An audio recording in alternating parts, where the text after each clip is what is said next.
Salut les Movers, nous sommes aujourd'hui au deuxième festival du film politique et je me trouve à l'hôtel Goéland à Porto Vecchio où je m'apprête à recevoir un des acteurs belges les plus célèbres et les plus appréciés du public français, Olivier Gourmet.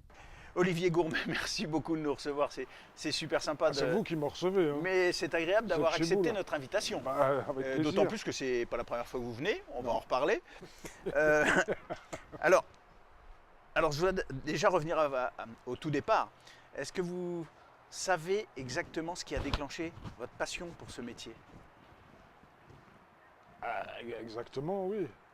C'est un fait anodin, complètement anodin, forcé. J'avais 13 ans et je devais remplacer un camarade pour faire court parce que sinon ça va être très long.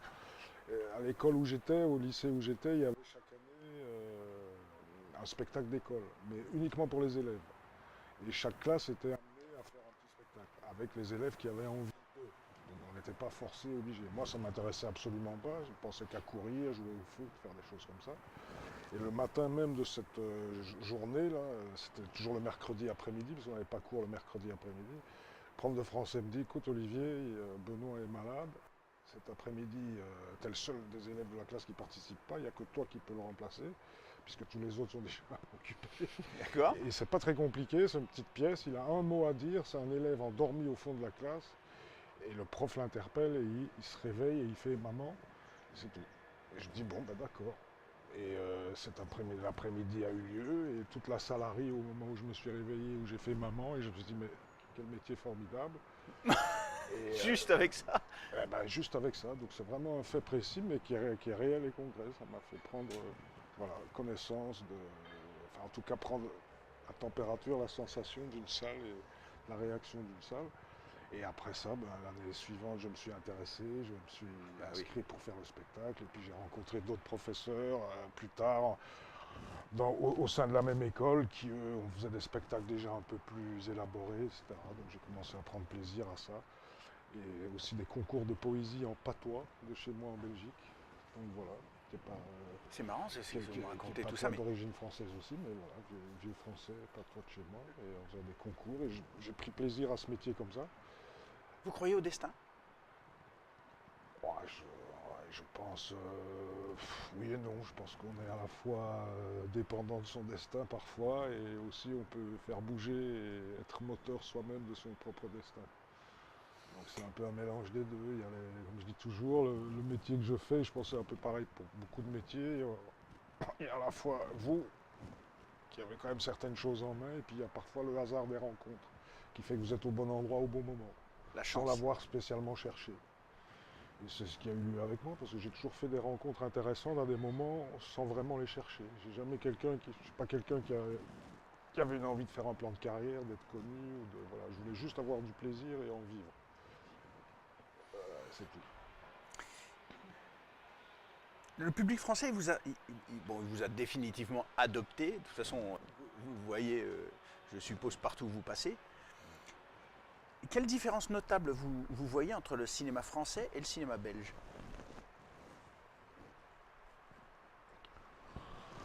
Il y a des similitudes et en même temps, de toute façon, c'est un peu vaste et complexe comme question parce que le cinéma français est multiple, le cinéma belge est singulier, le cinéma français est multiple dans le sens où en France il y a une industrie du cinéma qui existe depuis déjà un certain nombre d'années, donc il y a une volonté d'aller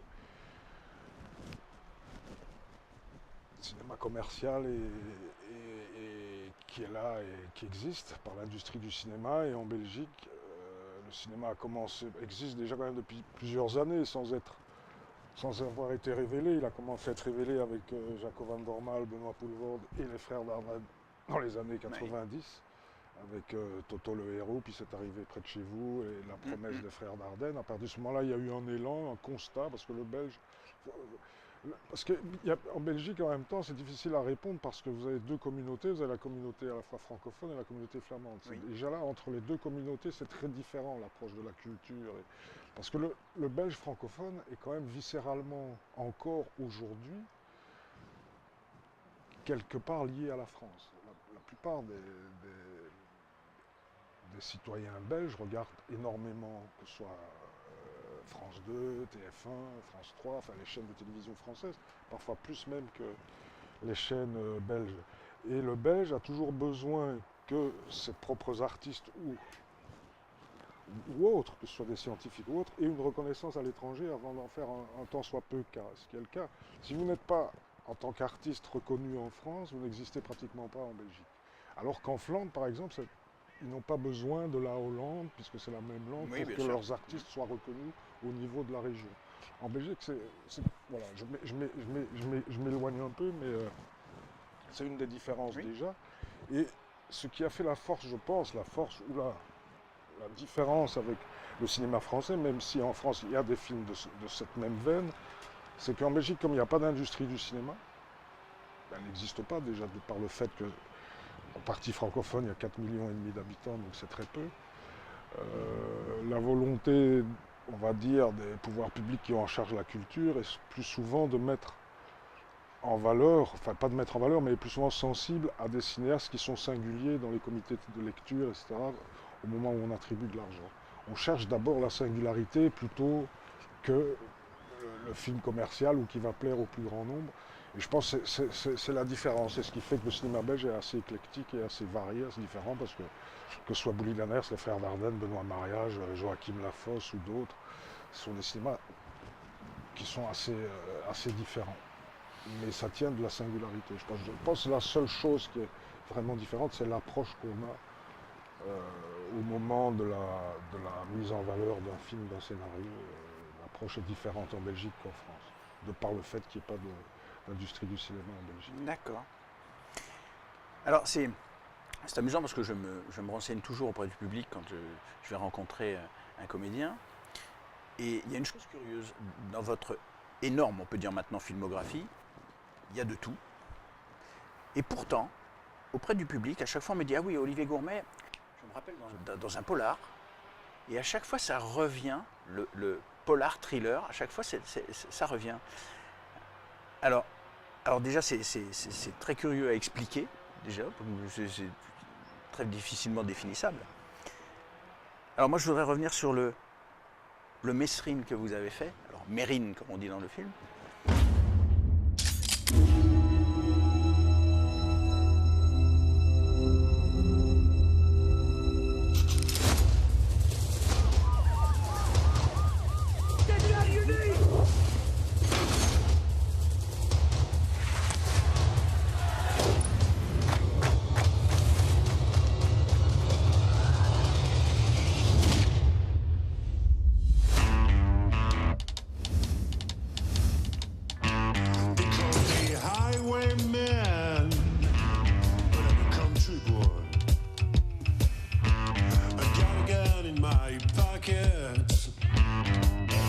And I wanna have a lot of fun.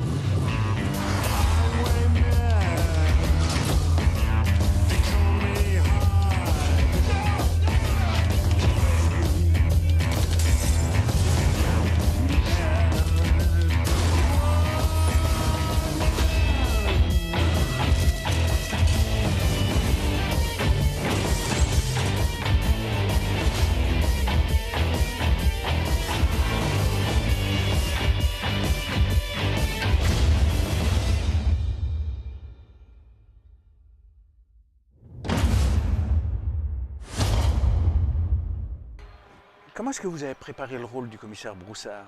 Vous l'avez rencontré déjà? Non, parce qu'il n'était pas du tout d'accord que ce film se fasse et de la façon dont la scène finale était... Oui, mais elle est controversée, cette scène. Elle est controversée, donc voilà, même sur le tournage, moi j'ai rencontré à l'époque un flic qui n'était plus flic, qui était à la retraite et qui était figurant sur le film et qui est venu me dire, vous savez, c'est pas du tout comme ça que ça s'est passé. Et j'en reparlais après, notamment là dernièrement, pas plus tard que la semaine dernière, avec le co-scénariste Abdelraouf Dafri, avec qui je tournais au Maroc, Oui. et qui me disait non, je t'assure, moi j'ai lu, je me suis documenté, informé, rencontré, etc. La scène, elle s'est réellement passée comme ça. Ils y ont réellement mis Où est une la balle vérité? dans la tête après. Donc après, bon, où est la vérité? Après, c'est un film, chacun, c'est ça la richesse du cinéma, c'est que chacun se fait son histoire ou son opinion. Mais pour le préparer, bon, j'avais rencontré Jean-Christophe et c'était assez curieux parce que la première fois que je l'ai rencontré, je lui dis c'est curieux que vous me demandiez d'interpréter Broussard parce qu'il n'y a pas vraiment de ressemblance physique. Et il me dit mais je ne cherche pas spécialement à ce qu'il y ait une ressemblance physique pour interpréter le personnage. C'est quand même étonnant Et puis- pour un biopic. Ah, ouais, c'est étonnant, mais bon, Oui. là ce qu'il me dit. Alors Oui. j'arrive, après on me recontacte, enfin c'est dans la logique des choses, pour faire des essais costumes, maquillage, coiffure, etc. Ce qu'on fait souvent sur les films. Bien sûr. Et j'arrive pour ça en me disant, bon, bah, comme il n'y a pas de volonté de ressemblance physique, je vais être tel quel. Et pas du tout. Là, tout à On coup, vous remet le... une perruque, C'est vrai. j'ai carrément l'implantation de Broussard, un collier. Ouais. Et alors, c'est une anecdote un peu marrante parce que je suis plutôt de nature un peu ronde. Et à l'époque, j'avais perdu plus de 20 kilos pour un film sur la guerre d'Algérie où j'étais descendu à 78 kilos, donc j'étais mince. Et j'étais trop mince. Et c'est le seul film que j'ai fait avec un faux ventre. Parce que Broussard était un petit peu Oui, un bedonnant. petit peu. Et donc, on m'a mis un faux ventre. C'était drôle. Voilà, donc tout à coup, je me rends compte que Richet, il m'a raconté des bobards, Ouais. et de fait, il y a une volonté de ressemblance physique. Alors, il se fait que la magie du maquillage et le talent des maquilleuses et des perruquiers, etc., que tout à coup, on me pose ça, et de fait, dans le miroir, je vois quelque chose qui est pas loin de Broussard, malgré tout. Donc voilà, je me dis, derrière son collier et sa perruque, il y a quelque chose d'Olivier Courbet. Et après, bon, ben, en parlant avec Jean, de toute façon, j'avais lu le scénario, et puis très vite, Richet me dit, voilà, la scène finale, porte de Clignancourt, je vais te donner les images d'archives de l'INA, et tu vas t'en inspirer, parce qu'on a retranscrit la scène telle qu'elle, dans le scénario. Et de fait, je vois les images d'archives, etc., et on voit exactement ce que Broussard fait à ce moment-là, et toute sa gestuelle, et voilà. Et Richet m'avait dit, bon, ben, tu reprends exactement la même gestuelle. Donc voilà, et à la maison, je me suis amusé à regarder les images d'archives et à faire un copier-coller des gestes qu'il a fait. Après, tout en essayant évidemment que ce ne soit pas juste qu'un copier-coller, mais d'avoir une charge intérieure pour le faire.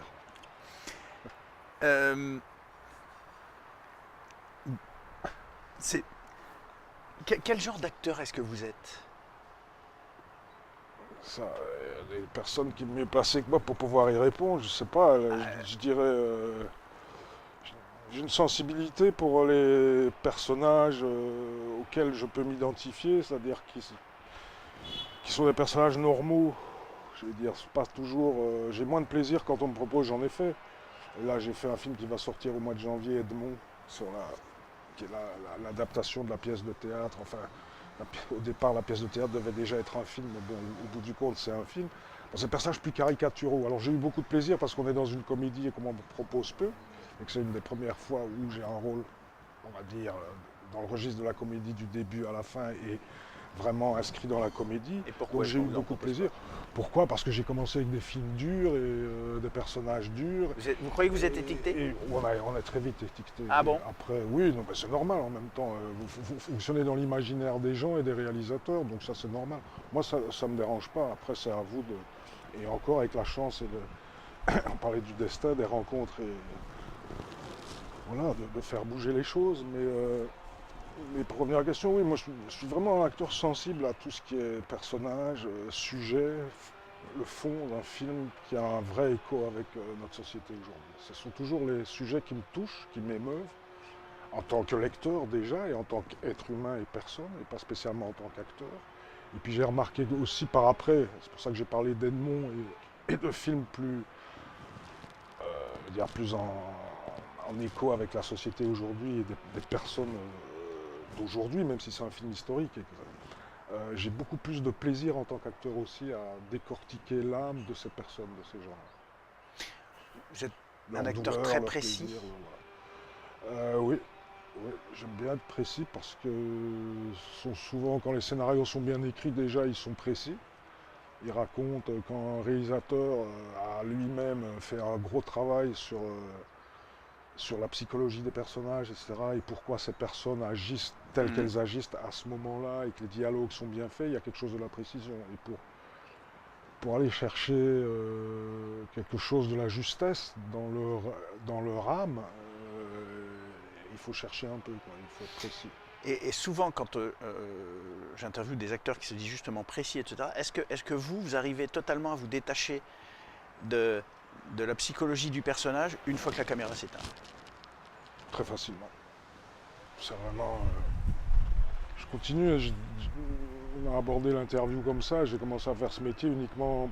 C'était un défouloir. C'était comme j'ai commencé à faire du théâtre, à monter sur les planches à l'école.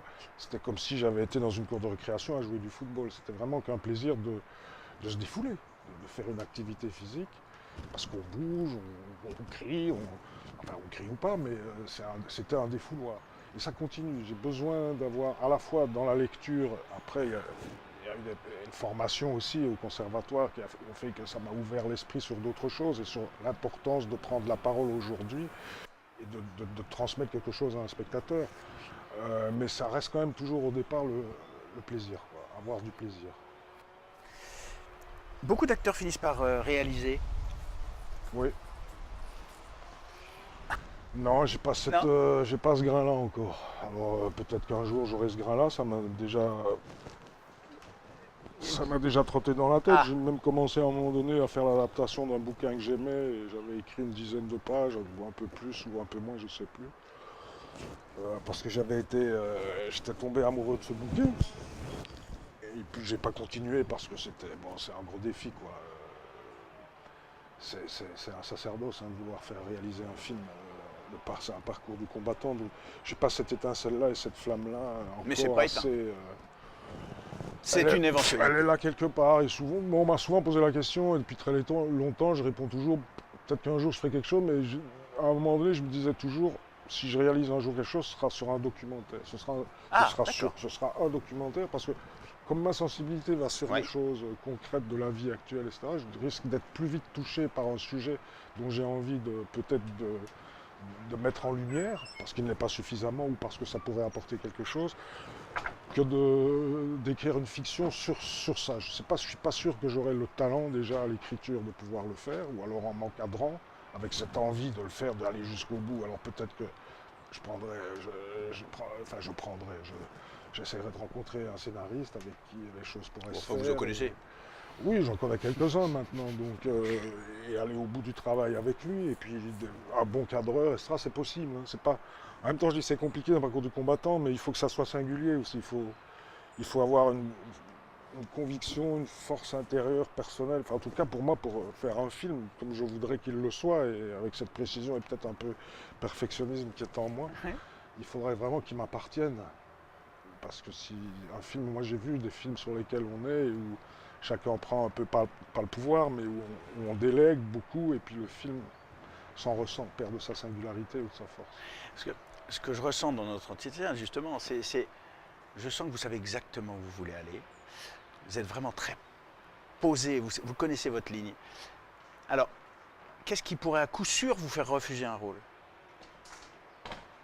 Je viens d'en refuser un, c'est quand, pourtant sur un sujet, un fait divers actuel, mais je ne le trouvais pas pertinent. Puis quand ça manque de pertinence, avec un fait divers connu, alors on est à la limite on n'est pas du tout dans l'impertinence, on est à la limite de l'opportunisme et du voyeurisme et du sensationnel. Alors ça, je peux pas. Ça, je refuse systématiquement. On me l'avait déjà proposé à l'époque de faire Marc Dutroux, peu de temps après les faits en Belgique, et je trouvais que c'était absolument abominable de faire un film en reprenant, alors qu'on fasse un film sur la pédophilie, bien sûr, c'est possible de faire un film extraordinaire et intéressant et pertinent sur la pédophilie, mais pas en reprenant les faits divers avec les familles blessées, les cicatrices qui ne seront jamais refermées. Je pense qu'on ne peut pas faire un film là-dessus. Et là, c'était le cas sur le film qu'on m'a posé, que j'ai refusé. Il y avait encore des familles blessées, ça. Et ça, je ne peux pas. Ça catégoriquement, je ne peux pas. Après, je disais déjà, moi, quand j'étais au théâtre, je m'en fous de faire de la merde, mais il ne faut absolument pas que ce soit prétentieux. D'accord. Faire de la merde, ça ne me dérange pas, mais pas de la merde prétentieuse. Voilà. Après, je pourrais faire une comédie légère, je trouverais bien écrite. Bon, si c'est con, si ça tire vers le ridicule, l'abêtissement, etc., ça, je peux pas non plus. Mais je dis ça avec mon intelligence et ma sensibilité et ma culture, parce que je ne suis pas quelqu'un spécialement... J'ai toujours l'impression que je suis plutôt un intello, c'est pas du tout le cas. Je fonctionne plutôt à l'intuition. et à l'émotion et à la sensibilité par rapport à quelque chose et par rapport au regard que j'ai sur le monde aussi. Parce que je dis toujours que pour pouvoir parler des gens, il faut vivre avec les gens, il faut se tenir informé. Et que c'est important, c'est pour ça que c'est bien qu'il y ait un festival du film politique. Parce que la politique concerne tout le monde plus qu'on ne croit. Et on est plus acteur qu'on ne pourrait l'être si on le voulait vraiment. Eh bien écoutez, merci beaucoup de cet entretien. Merci beaucoup vous en de prie. franchise. Et puis on vous souhaite un excellent séjour à Porto Vecchio chez nous. Et puis vous êtes là jusqu'à dimanche. Voilà. Eh bien alors, Inch'Allah. super festival à vous. Merci beaucoup. Merci à vous.